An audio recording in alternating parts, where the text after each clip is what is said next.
Let's make some 18th century baby beds. Hi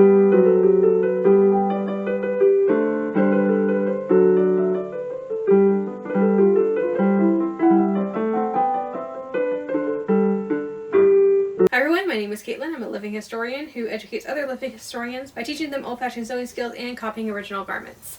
So this is a garment that was used, it's basically a petticoat. It is a giant square of flannel that is literally wrapped around a baby. It is used in swaddling. It is used post-swaddling as kind of, again, a petticoat. And the latest reference I can find to an infant's bed is 1837. It was used as a night petticoat. The last reference I can find them for day wear is 1827 as an under petticoat. But there are no closures on them. The 1830 source did say to put a button on it in a buttonhole, which makes a lot of sense. We're not going to do that. Before then, they were usually just pinned shut. Whether or not I'll do that, or I'll stitch it in, or I'll add some ties or something, I don't know yet. But basically, we're going to need some wool flannel. That's what I have here. And I'm going to measure how wide it is, because it needs to be square. They're about 30 inches square. I've seen 30, I've seen 31. And I'm going to make two, just so we have one to wear plus a spare. So whatever width this is, I'm going to cut it in half. And we're going to use, just cut this one. It's probably 20 something, be a little bit smaller. 29, that's close enough to 30. So I'm going to cut down 29 inches. It's a straight weave, it'll rip. And then I get to fold this in half. Yeah, and I'm going to cut in half, so we'll have two. So yeah, these are called beds, they're called blankets. Those tend to be the most two popular words. There is a sticker on that. Yeah, it's a giant square of flannel. And soon, let's see, where's that fake baby doll? He's dressed in 1830s clothes. But essentially, it wears, let's hold him up, like he wouldn't have any clothes on. And you wrap, like that. And you would tie or do whatever there. That's what we're doing. Now I assume when actually swaddling, I've seen one reference to swaddling and you do it this way, put over the arms like this, as far as I can tell. So it's like an actual petticoat. It's just a giant square of flannel.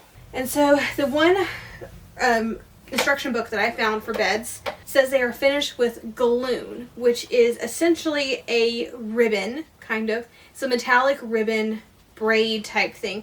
It's used a lot in religious garments nowadays. So you can still find galloon, but it's all synthetic. And it's still expensive for like $14 a yard. And I need like 4 yards. I need like 8 yards. And again, it's synthetic, so I did not want to put that on my child. So we're gonna go with kind of a conjecture, because the galloon is I've only seen that in one reference, and the rest of them don't have how you finish them. But I do know in the 18th century for like flannel bandages and wrappers and such, that is folded down once, you just do a herringbone stitch over it. So I think that's what we're going to do. It's going to be a lot cheaper, it'll be easier, and it won't include any synthetic fibers. So I think the best option would to be use galloon. As far as I know, there is no galloon that is made in non-synthetic fibers, and I don't want my children in synthetic fibers, especially at living history events where fires are a little bit more of a risk than they are in modern times. So I definitely don't want them in synthetics at events. So I think this is going to be our next best option, knowing that there were some things in the 18th century that were made of flannel that were folded down and herringboned. So even though I haven't found specific references to beds or blankets being herringboned, I think it's our best period option that is the safest. Because remember, as living historians, we do what they did back then as long as it is available and safe. We know that galloon was the most popular. The silk stuff is no longer available, and I do not consider the plastic polyester stuff to be safe.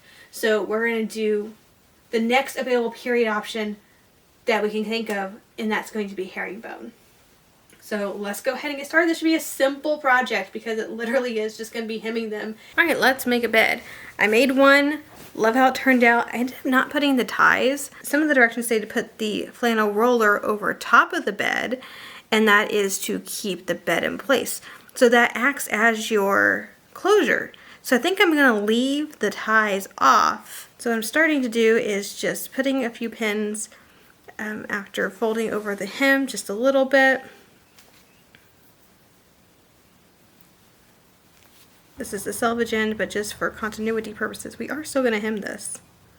Although technically this could be the end of the, like on the underneath after it's being, it gets wrapped over top. So you could technically probably not even hem this side, but then it wouldn't be quite square. Not that it really matters. And these are mine, so I'm going to hem all the way around. In the corners, I just kind of folded it over. Alright, let's start sewing. Alright, I have my needle with my crochet cotton in there. Probably not start in a corner, I'll start over here.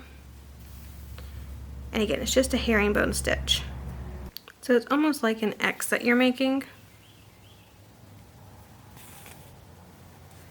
Get the pins, just take them out. You could also baste it down, that would be totally fine too. Save you the trouble of catching the pins on your needle or on your thread.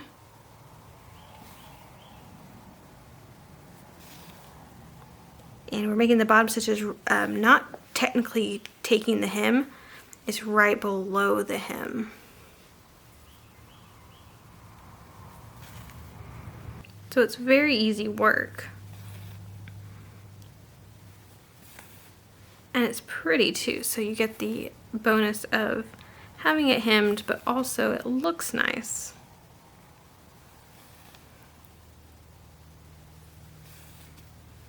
And so this will be the side that's, you know, worn out because it's the pretty side, and then the back side, which is very soft and smooth, goes against the baby.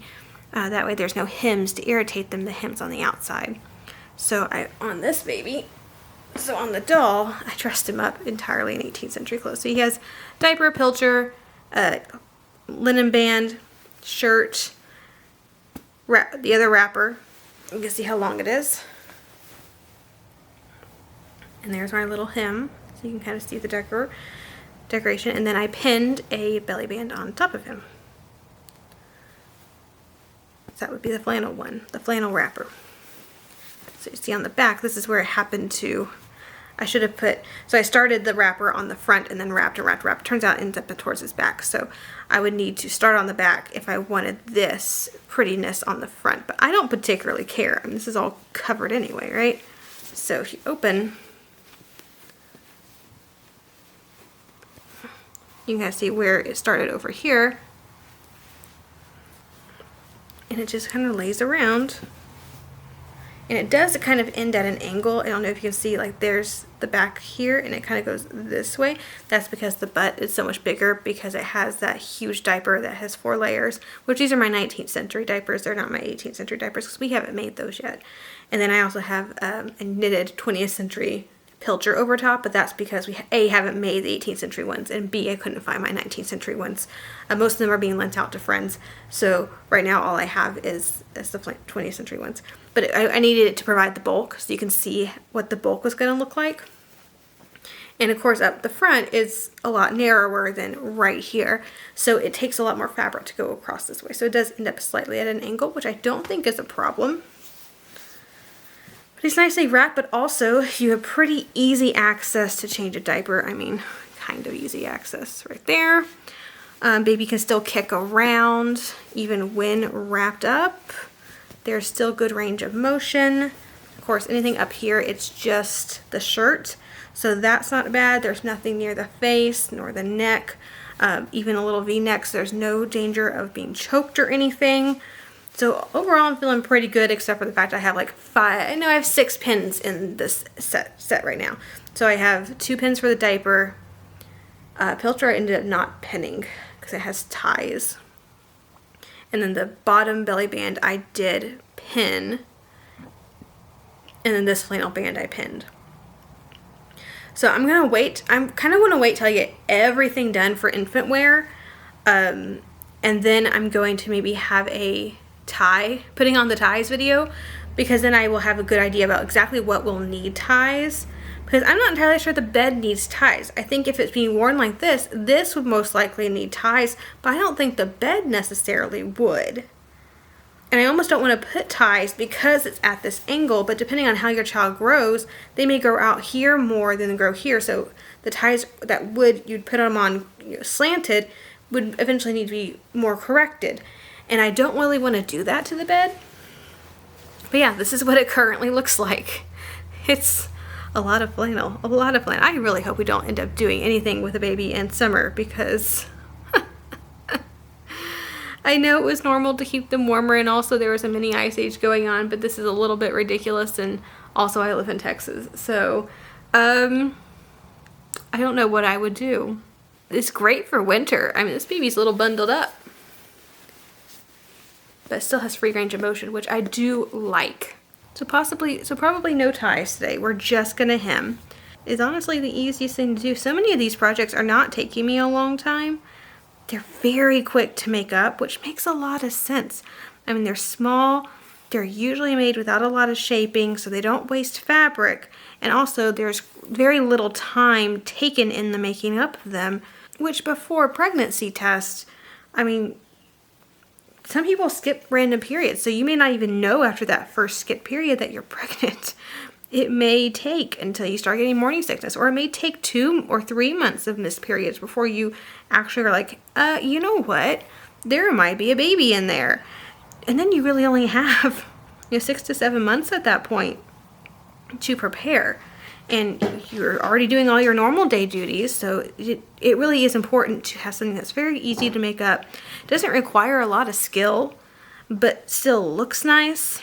And I'm wondering if that's part of the reason that swaddling stayed around so long, because it's literally just hemming. It is belly bands and rollers, hemmed and hemmed and hemmed, and then of course the bed, which makes sense. But I do like the little look of, tiny little 18th century frocks. They're cute. So I cannot wait to get to some of those. So I always like to end at the, closest to the fold over, just doing one there. That way I can put my needle over here, hide any knot or anything, and immediately just start going, and you can't even tell that I had to change threads. Also, just as a forewarning, I'm really bad at turning corners for herringbone stitches, so this is not going to look pretty. I can see why one of the earlier methods of doing a petticoat is literally just this, but then you have a band that's the width of the body. We made them before, and that's your petticoat. You just do the band for the body, and then you do this for the skirt. That's the same size, same everything. Like I get the evolution of this garment now. Part of the reason I really enjoyed doing this whole 18th century on infant stuff, even if it doesn't ever get used, I can always sell it, and we don't really plan on doing a ton of 18th century, which is why I'm saying that. But I can always sell it, but also it's really helped me in understanding how infant clothing evolved and where it came from compared to when I usually study, and also how things adapted, changed, and slowly evolved. That has been a huge help and support. I think that's really going to help me as I work on more 19th century stuff. Corners are weird because I feel like you need to make sure that you have it well stitched down. Let's see if I can do this without the pinning.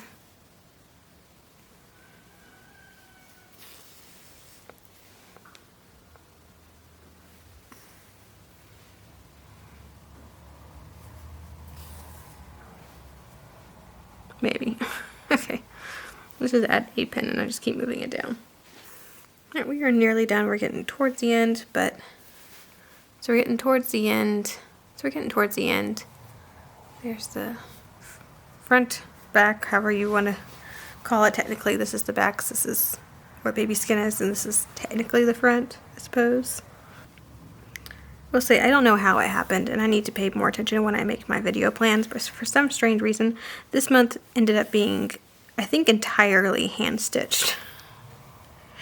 And I don't know if I had time in my schedule to continue that, because it was 18th century, and then I had to make all those garters, and those all had to be hand-done. I'm ready to see my machines again. I have enough of them. I feel like I should be giving them more use and more love. To be fair, I think a majority of this month has been, or to be fair, I think the majority of this year has been hand stitched. It's just been the year of hand stitching so much. And it's not like I mind that so much. It's just, my goodness. I have sewing machines. I do. I think in the future I need to be a little bit more mindful about scheduling things to where I don't get bombarded with things that are going to take me about 4 times longer to do just because they're done by hand. Because it is faster to do things by machine than by hand. Not super fast. I mean, I can make an 1860s dress in an evening by machine, and it takes me about 4 to 5 evenings by hand. So yeah, about 4 times as long by hand as it takes by machine, but so I really do need to be a little bit more mindful of that. Alright, would you believe that baby and bed or blanket is exact length of the cradle we put together? Isn't that interesting? But yeah, so that's what it looks like on. It's a giant square of fabric that is literally wrapped around the child and held in with the belly band that we made. So yeah, that is a very simple project. I mean, just about anyone can do this. If you can physically move a needle, you can do this. It's not hard. Great way to learn how to sew, at least to practice anything with flannel for infants. This can be a great way to learn. But you can kind of just see scale-wise. It's a good size. This is about, I haven't finished the coverlets yet, but this is about the size the coverlets are going to be. I swear the AC always waits for me to start talking and then it turns on. And we are well on our way to having infant clothes done for the 18th century. I'm really going to need somebody to get their linen diaper cloth at a decent price back in stock, because William Booth Draper is like $30 a yard, and Bernley Roberts had it like 6 months ago for only $14 a yard, and now that I've seen the $14 a yard, I cannot justify paying $30 a yard for it. So I need Bernley Drobers to get that back in stock like pronto, so that we can make diapers and pilchers. I mean, I guess we could make pilchers if we need to, push it out once a month or something. We can always do that. But I think next month we're going to go ahead and get to gowns and frocks. I mean, I think baby could be wearing a petticoat over top of this. I think there's some other options, but some of the more health-conscious magazines and such say that this is all baby requires, is this and a bed gown. So I think we'll just be making a couple bed gowns from here on out. When linen diaper comes into stock, I will just make the pilchers while I'm waiting for it to come in, and then we'll make the diapers and basically be done. I don't anticipate this taking more than the rest of the year, and then I don't know what I'm going to do for this segment next year, but I don't think we're going to need to do 18th century baby anymore, because we'll have everything. And again, I don't know how long we're going to do the 18th century, so I'm not going to continue this series just to continue it, unless it comes out that, hey, we're actually going to need this stuff, and then I will make toddler stuff. But this is a great lesson for me on how baby clothes evolved. And this is still an appropriate, all the underpinnings, I mean, the shirts would be different styles, but the underpinnings themselves would basically be the same. The bed you could still use, the bands you could still use. So yeah, I think this is still a very useful product. But we have, again, all the underpinnings done now for the 18th century, and it has not taken us very long. Just very simple projects. It's been, what, like 4 months, 3 months? Made the belly bands, made the shirt, made this. So we're doing really well. I think that's about it for this month. If you've enjoyed the video, please like, subscribe to the channel, click that little bell notification so you're notified anytime I upload a new video. And as always, have a fantastic week, and I'll see you back here in the next video.